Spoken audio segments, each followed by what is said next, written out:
Assalomu alaykum. Bu videoda endi maktabdagi sinflarni yaratamiz. Ya'ni bu Forensic ma'lumotlar maktablar sinflari bo'limi orqali yaratiladi. Yaratish tugmasi bosilib, tartib raqami men oldin bitta yaratganim uchun 2 qilib ketaman. Demak, birinchi sinflar A, biri klass avtomatisi chiqadi. Holatini aktiv qilib qo'yamiz, saqlash.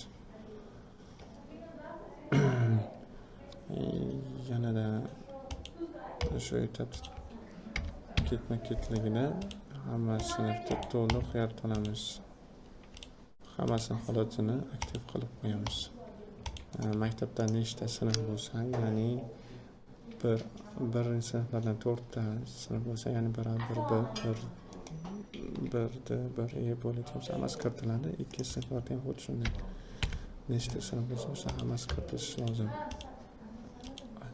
Sinf holati har doim aktiv va saqlash tugmasi orqali boshlanadi.